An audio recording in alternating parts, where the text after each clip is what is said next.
오늘 우리에게 주신 말씀은 여호수아서 23장 8절부터 11절까지의 말씀입니다. 여호수아서 23장 8절부터 11절까지의 말씀을 우리가 한 목소리로 함께 합독하도록 하겠습니다. 오직 너희의 하나님 여호와께 가까이 하기를 오늘까지 행한 것 같이 하라.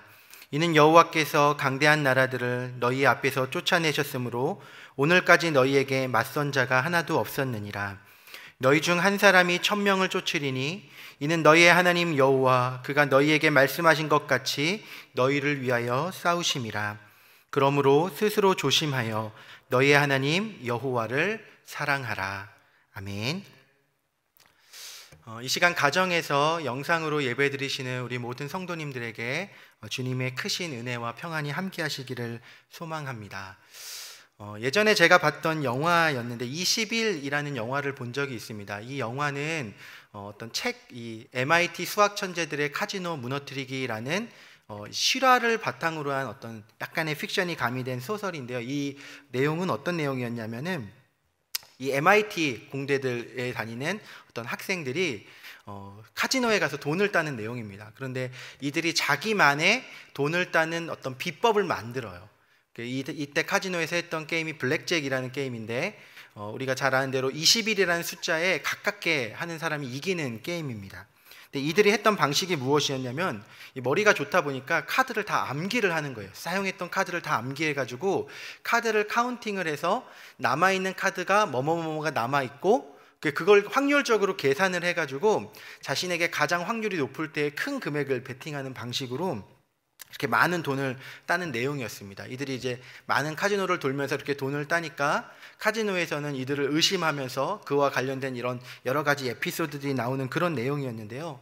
제가 이 영화를 보면서 생각했던 것이 무엇이었냐면은 승리의 비법이 있으니까 참 어찌 보면은 인생을 이렇게 뭔가 이렇게 더 멋있게 사는구나 라는 생각을 했습니다. 우리의 인생에서도 우리가 이 인생을 승리할 수 있는 어떤 비법을 알게 된다면 우리의 삶이 더 가치롭고 풍요하고 그렇게 될 수 있을 텐데 그럼 참 좋겠다라는 생각을 해보게 된 것이죠. 그런 측면에서 오늘 우리가 함께 주목해서 살펴보고자 하는 인물이 있는데 그 사람은 바로 여호수아라는 사람입니다. 여러분, 여호수아는 우리가 잘 아는 대로 모세의 후계자죠. 이스라엘의 지도자가 되어서 가나안 땅을 점령했던 그 선봉에 섰던 사람이었습니다. 여호수아가 이스라엘의 리더가 되었을 때 그의 환경은 사실 매우 열악했습니다. 왜냐하면 전쟁을 하기 전에 40년 동안 광야 생활을 했었죠. 이 40년의 광야 생활 가운데 어찌 보면 제대로 된 훈련을 받지도 못했었고 무기도 변변찮게 없고 더군다나 1세대의 선조들은 다 광야에서 죽었기 때문에 경험적인 측면에 있어서도 매우 열악했던 상황이었습니다. 반면에 가나안에 있는 내가 상대할 적들은 어땠습니까? 아주 크고 강대한 성읍들이 있었고 이제 안악 자손들, 거인족들도 있었고요. 강력한 무기와 군사력을 갖추고 있던 곳이 이 가나안의 족속들이었죠. 그런 열악한 환경 속에서도 여호수아는 이스라엘 백성들을 이끌고 가나안을 다 쳐서 7 족속들을 무찌르고 그 땅을 점령했었던 놀라운 승리를 맛보았던 그 승리의 해결사가 바로 여호수아였습니다. 오늘 본문의 배경은 그런 여호수아가 이스라엘 백성의 이제 남아있는 지도자들에게 자신의 승리의 노하우를 전해주는 내용을 배경으로 하고 있습니다. 우리 여호수아서 23장 1절 말씀 한번 같이 읽어보겠습니다. 여호와께서 주위의 모든 원수들로부터 이스라엘을 취게 하신 지 오랜 후에 여호수아가 나이 많아 늙은지라. 그 가나안 땅을 점령하는 전쟁이 단기간에 이루어진 게 아니라 아주 장기간에 걸쳐서 이루어졌습니다. 큰 전쟁은 여호수아가 승리했었죠. 남부 연합군과의 전투나 북부 연합군과의 전투는 다 승리하고 주도권도 다 차지했습니다. 남아있는 싸움은 무엇이냐면은 자신들이 차지해야 될 땅을 각 지파가 제비를 뽑아서 정하고 각 지파가 자기에게 할당된 그 땅을 이제 차지해 나가는 그런 전투가 이제 남아 있었습니다. 근데 여호수아가 생존에 있을 때 그 전투가 잘 마무리됐으면 좋았겠는데 여호수아가 이제 환경을 살펴봤더니 자신은 이제 나이가 많아서 늙어서 이제 죽을 때가 가까웠는데 각 지파들이 자기들이 차지해야 될 전쟁을 벌여야 되는데 그 전쟁은 계속 오래 갈 것 같은 거예요. 그래서 어떻게 합니까? 이스라엘에 있는 각 지파의 리더들을 다 불러 모아서 이제 어찌 보면 유언과 같은 개념으로 어떻게 하면 우리가 그 모든 전쟁에서 승리할 수 있었는지 자신의 승리의 노하우를 전수해 주는 내용입니다. 그 핵심이 오늘 3절, 8절의 내용인데 우리 한번 같이 읽어보도록 하겠습니다. 너희의 하나님 여호와께서 너희를 위하여 이 모든 나라에 행하신 일을 너희가 다 보았거니와 너희의 하나님 여호와 그는 너희를 위하여 싸우신 이시니라.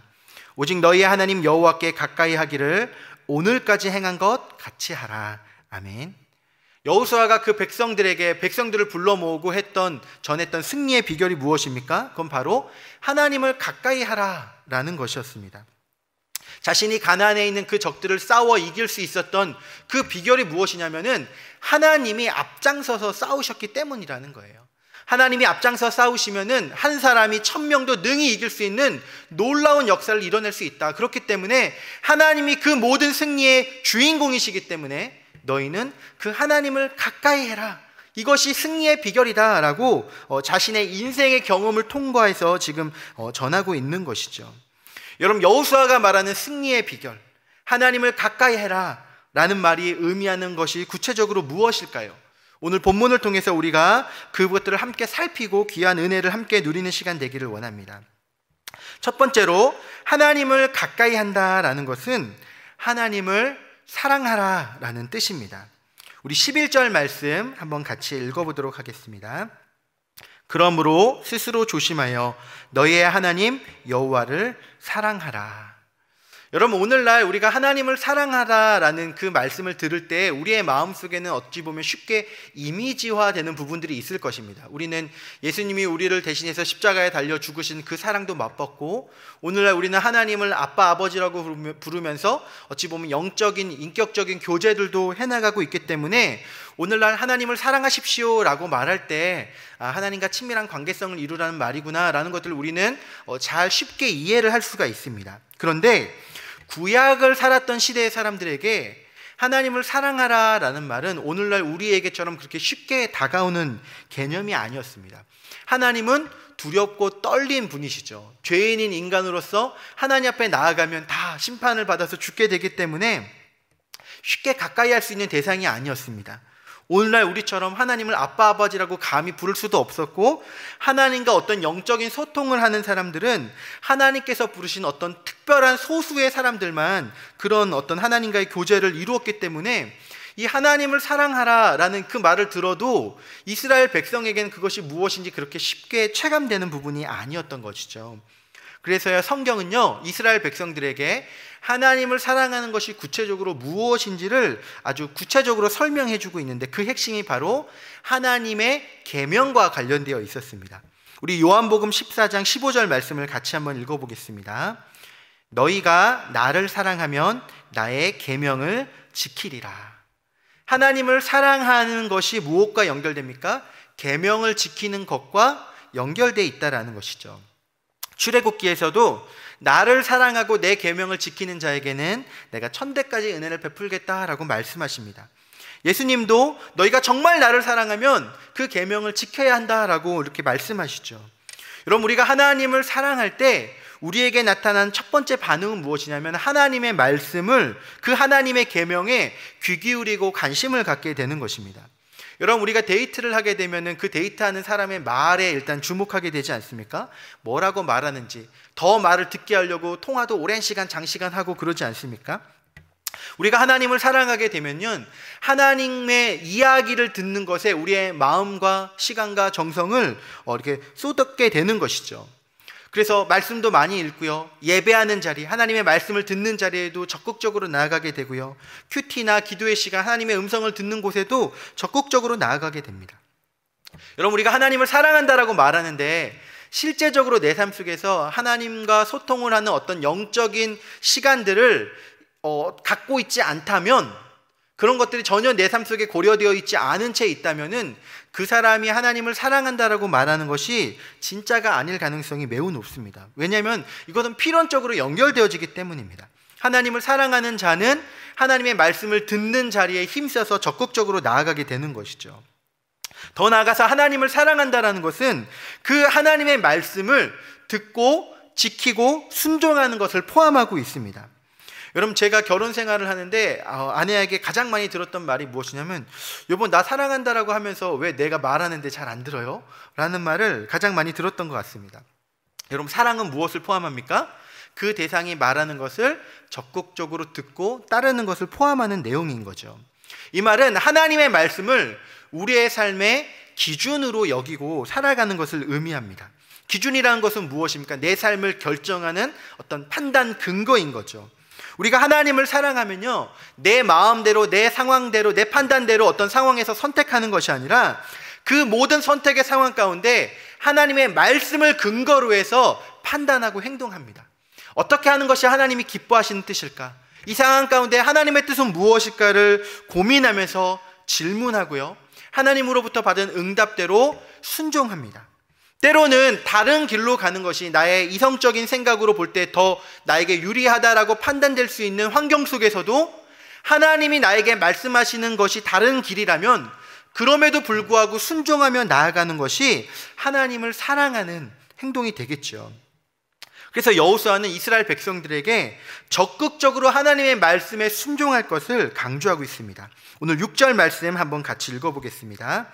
그러므로 너희는 크게 힘써 모세의 율법책에 기록된 것을 다 지켜 행하라. 그것을 떠나 우로나 좌로나 치우치지 말라. 여러분, 지금 여호수아가 강조하는 모세의 율법, 하나님의 말씀을 어떻게 하라고 합니까? 다 지켜 행하라 라고 이야기합니다. 이 다 지켜 행하라는 말은 어떤 의미가 담겨있죠? 내게 맞는 말, 내가 괜찮다고 여기는 말만 지키라는 것이 아니라 그렇지 않다라고 여겨지는 그 모든 말 앞에서도 하나님의 말씀에 순종해라라는 거예요. 그것을 떠나 좌로나 우로나 치우치지 말라라는 것은 하나님의 말씀만 바라보고 그 기준에서 이리저리 흔들리지 말고 그것만 바라보고 가라는 것입니다. 여러분, 이 말씀은요, 실제로 여호수아가 이스라엘 백성의 리더로서 처음 세워졌을 때 하나님께 받았던 명령이었습니다. 우리 여호수아서 1장 7절 8절 말씀을 우리 한번 같이 읽겠습니다. 오직 강하고 극히 담대하여 나의 종 모세가 내게 명령한 그 율법을 다 지켜 행하고 우로나 좌로나 치우치지 말라. 그리하면 어디로 가든지 형통하리니 이 율법책을 내 입에서 떠나지 말게 하며 주야로 그것을 묵상하여 그 안에 기록된 대로 다 지켜 행하라. 그리하면 내 길이 평탄하게 될 것이며 내가 형통하리라. 아멘. 여러분, 여호수아는요, 이 하나님이 주셨던 말씀을 그의 인생을 통해서 순종했습니다.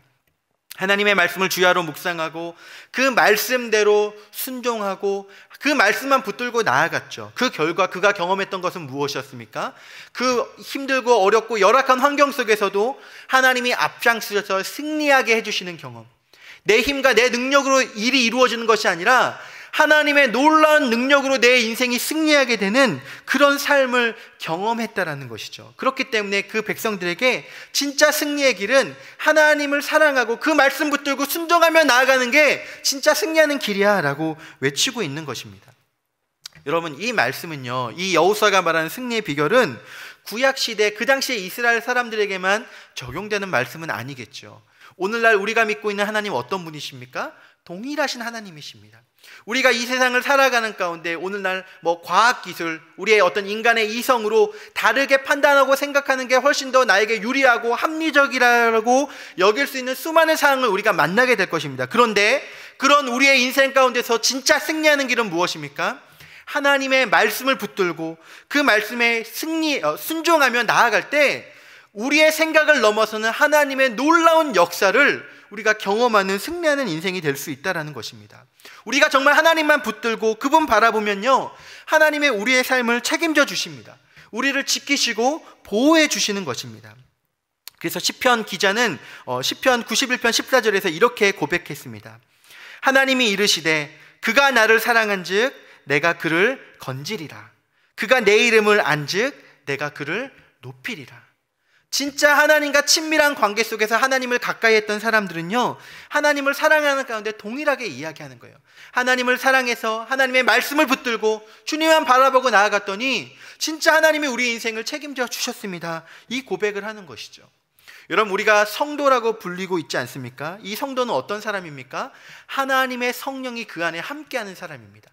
하나님과 동행하며 나아가는 삶, 하나님의 임재 가운데 거하는 자가 성도이지 않겠습니까? 그렇기 때문에 우리가 이 세상 가운데 우리는 세상의 방식대로, 다른 방식대로가 아니라 하나님의 말씀 붙들고 하나님이 우리에게 뜻하는 바대로 순종하며 나아가는 자들이 성도인 것이죠. 우리가 그렇게 하나님을 바라볼 때 하나님이 우리의 인생을 책임지시는 것입니다. 우리의 인생 속에서 우리가 그것들을 경험해야 되는 것이죠. 여러분, 여호수아가 말하는 승리의 비결, 하나님을 가까이 하는 것, 그것은 하나님의 말씀을 붙들고 하나님의 말씀에 순종함으로 하나님을 사랑하는 것이 여호수아가 말했던 승리의 비결이었습니다. 우리 한 걸음 더 나아가 여호수아는 하나님께 가까이 하는 것이 스스로 조심하는 것이 하나님을 가까이 하는 것이다 라고 오늘 본문을 보면 강조하고 있습니다. 우리 11절 말씀을 다시 한번 함께 읽어보도록 하겠습니다. 그러므로 스스로 조심하여 너희의 하나님 여호와를 사랑하라. 앞서 하나님을 사랑하라 라는 것은 적극적으로 하나님과의 관계를 맺어가는 개념이 되겠죠. 오늘 근데 스스로를 조심하라고 하는 것은 무슨 의미냐면은 그런 하나님과 사랑의 관계를 맺어감에 있어서 방해 요소들, 하나님과의 사랑의 관계를 무너뜨릴 수 있는 그런 부분들을 주의하고 경계하라라는 말입니다. 여러분, 관계라는 것은요, 사소한 오해에서 쉽게 무너질 수 있는 것입니다. 하나님과의 신뢰의 관계를 맺어가는데요, 그 신뢰의 관계를 맺기 위해서는 상대방이 기뻐하고 좋아하는 것들을 살펴야 되고요, 내 행동 속에서 상대방이 미워하고 싫어하는 것들은 배척해야 되는 그런 관리가 포함되어 있는 것이지 않습니까? 우리가 하나님을 사랑한다라고 말하면서 하나님이 싫어하시는 죄를 우리가 일상적으로 행하고 나아간다면 하나님과 아름다운 사랑의 관계가 맺어갈 수 없는 것이죠. 하나님이 기뻐하시는 삶의 방향대로 나의 삶을 조정하고 맞춰야 되는 것입니다. 그렇다면 우리가 그 하나님의 뜻대로 우리의 삶을 조정해야 될 가장 우선적인 것은 무엇입니까? 하나님 외에 다른 것들을 더 의지하지 않는 것입니다.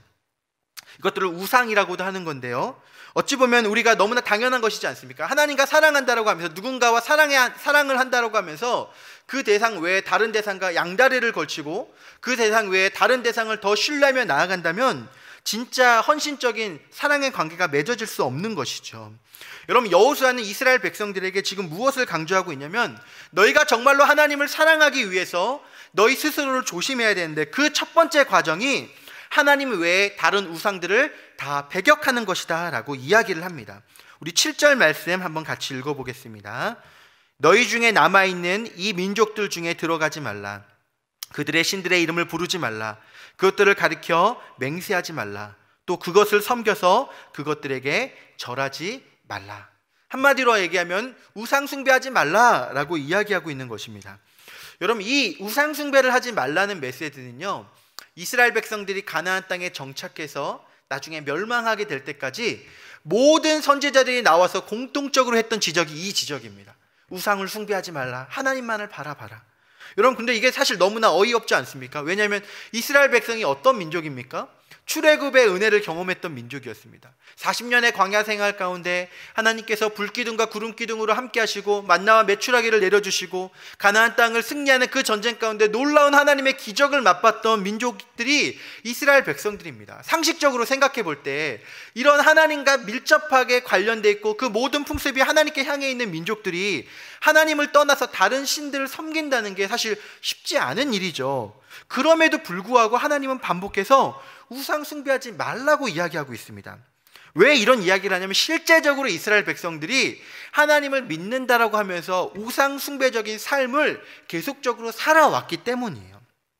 이것은 그들의 삶과 밀접하게 영향이 되어져 있는데요, 여러분, 이스라엘 백성들은 원래 본업이 목축업을 하는 사람들이었습니다.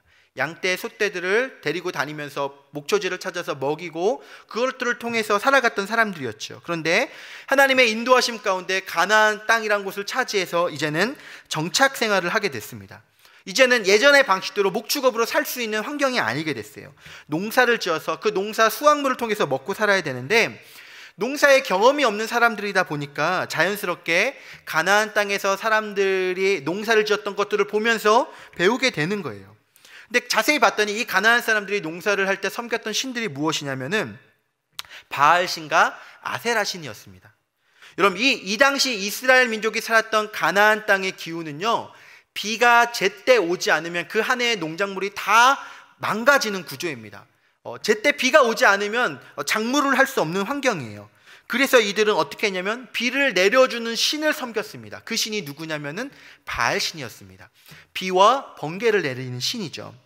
그래서 하나님을 믿지만 나의 생존의 문제, 농업의 문제, 현실의 문제 앞에서는 하나님을 믿는 것과 동시에 바알 신을 의지하면서 나아가는 거예요. 또 이들이 섬겼던 신이 아세라 신인데, 아세라 신은 풍요와 다산을 상징했던 신이었습니다. 농사를 짓는데 소출이 풍성해야 되지 않겠습니까? 풍요로워야 되겠죠. 풍성한 은혜를 달라고 아세라 신에게 비는 것입니다.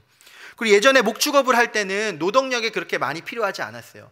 한 명의 사람이 수백 마리의 양떼를 돌보고 관리할 수 있는 구조였습니다. 그런데 우리가 잘 알지만 농사를 하게 되면 어떻게 됩니까?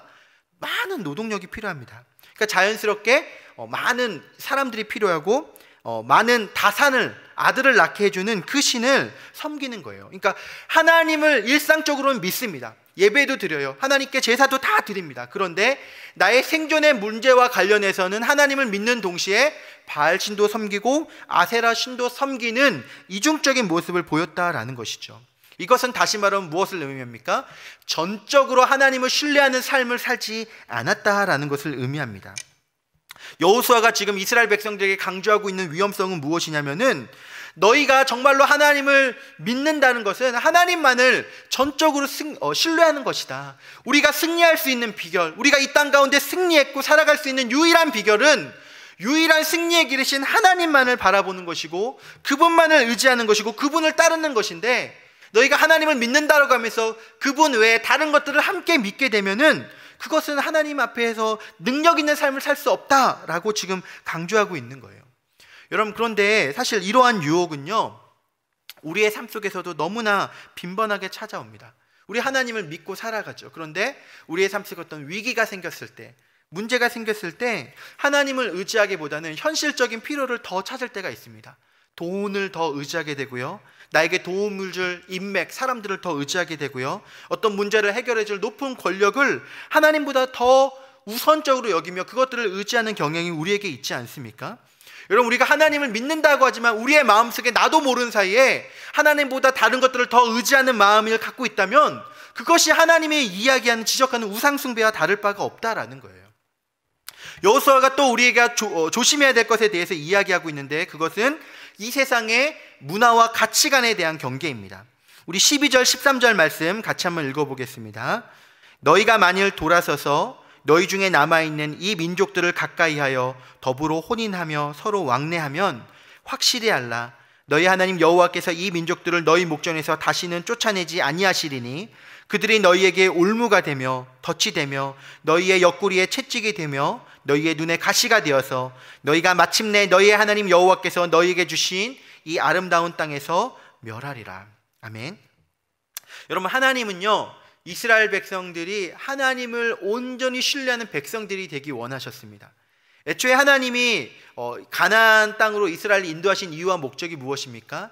하나님만을 온전히 바라보고 따르는 그 나라를 세우시고 그 나라에 하나님의 얼마나 풍성한 은혜를 베풀어 주신지를 보여주심으로, 모델링을 통해서 이방에 있는 수많은 사람들에게 하나님을 믿는 것이 얼마나 귀한 것인지를 가르쳐주기 위해서 어찌 보면 그 목적으로 이스라엘 백성들을 불렀습니다.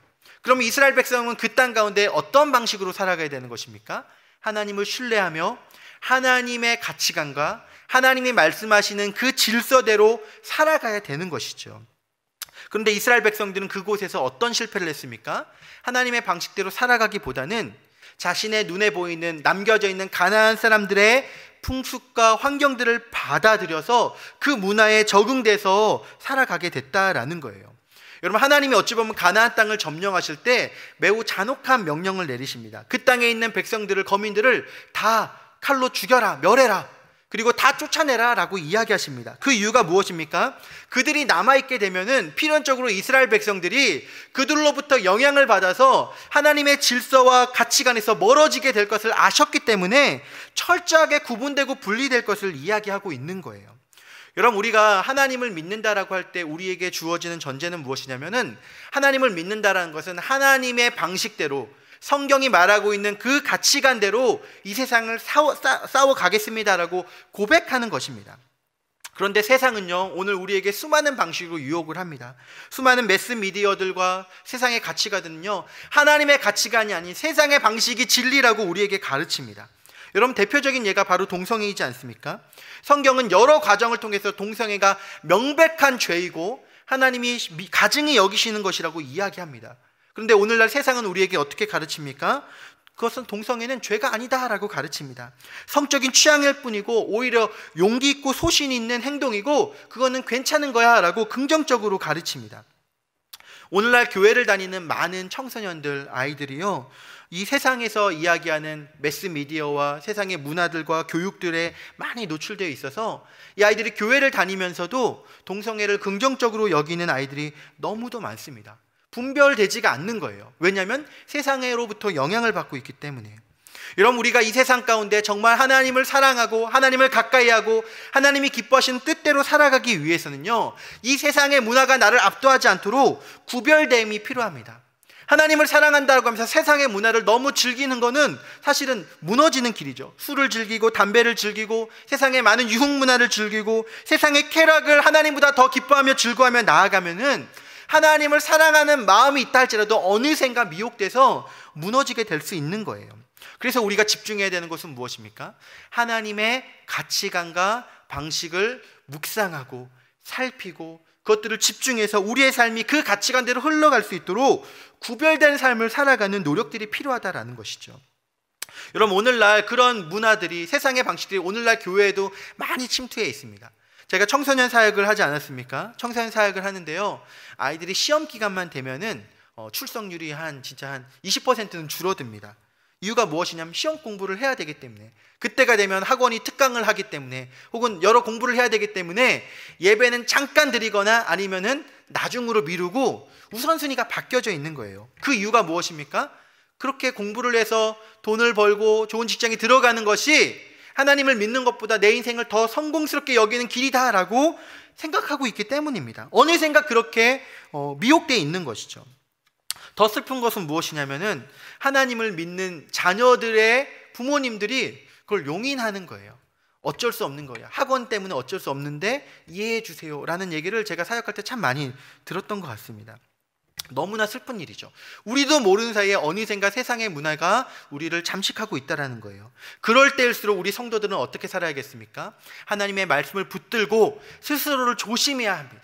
하나님 외에 다른 것 의지하지 않고 세상의 가치관과 문화가 나의 삶에 침투하지 않도록 철저하게 하나님의 말씀 붙들고 그 말씀 의지에 살아가려는 영적인 몸부림이 우리의 삶 속에 있어야 한다라는 것이죠.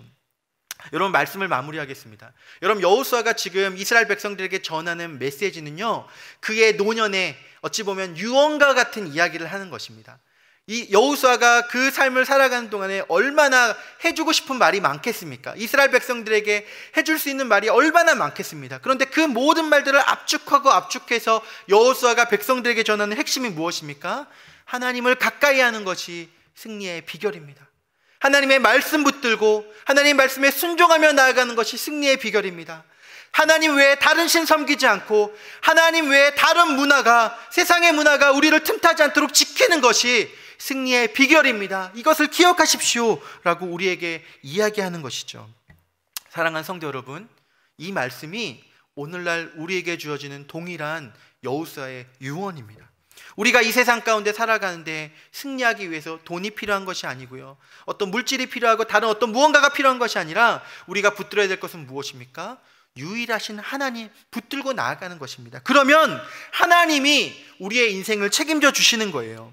나의 생각과 나의 계획과 나의 판단대로 살아가는 영의 삶이 아니라 하나님이 함께 하셔서 우리의 생각을 초월하는 놀라운 승리의 삶을 살게 하시는 비결이 하나님을 가까이 하고 하나님을 붙잡는 데서부터 나아오는 것이죠. 오늘 우리 10절 말씀 다시 한번 우리가 함께 같이 읽어보기를 원합니다. 함께 읽겠습니다.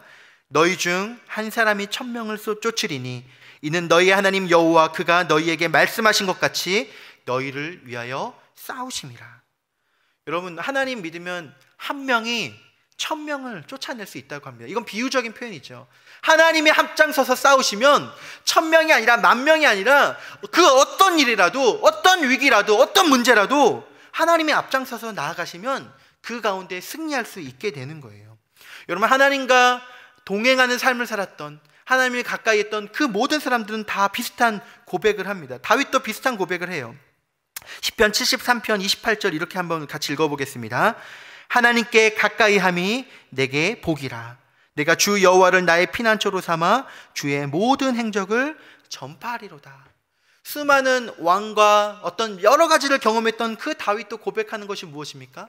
하나님께 가까이 하는 것이 내게 복이다 라고 이야기를 하고 있습니다. 하나님을 나의 피난처로 삼는 것이, 그분을 의지하는 것이, 그분의 말씀 붙잡고 가는 것이 우리의 삶의 진정한 승리의 비결입니다 라고 동일하게 이야기하고 있는 것이죠. 사랑하는 성도 여러분, 우리가 이 세상을 살아가는 가운데 때론 우리의 삶 속에 여러 가지 위기와 어려움들을 만날 수 있습니다.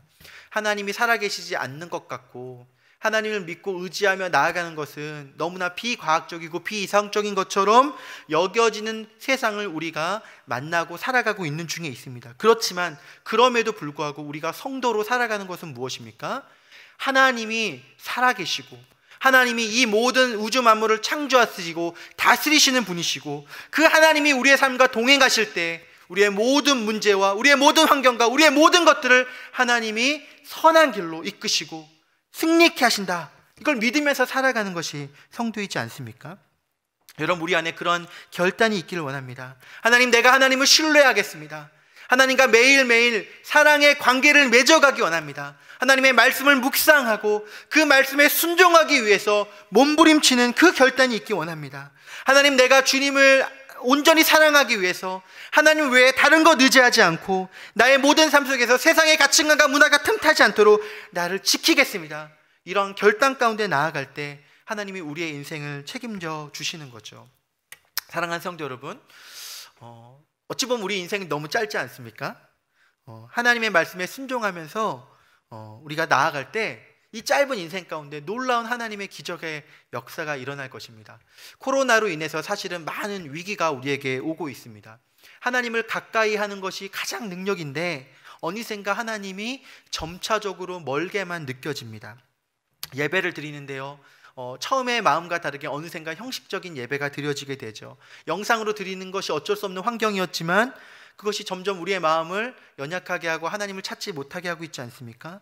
우리의 바쁜 일상 가운데 하나님 앞에 시간을 내는 것이 뭔가 더 번거로운, 수고스러운 일처럼 느껴지고 있지 않습니까? 여러분, 세상은 우리에게 그렇게 유혹합니다. 그렇지만 말씀은 우리에게 명확하게 이야기합니다. 하나님을 붙잡으십시오. 그 하나님을 가까이 하십시오. 하나님의 말씀 붙들고 하나님을 사랑하는 순종의 삶을 살아가십시오. 하나님만이 우리의 인생의 주인이시며 그 외에 다른 것들이 틈타지 못하도록 하십시오. 그것이 우리의 유일한 승리의 길입니다. 성경은 우리에게 이것을 가르치고 있습니다. 우리의 매일의 삶 속에서 우리가 그런 하나님을 붙잡기로 몸부림치며 하나님을 가까이 해가며 하나님의 놀라운 역사를 경험해가는 저와 여러분들 되시기를 주님의 이름으로 축원합니다. 아멘.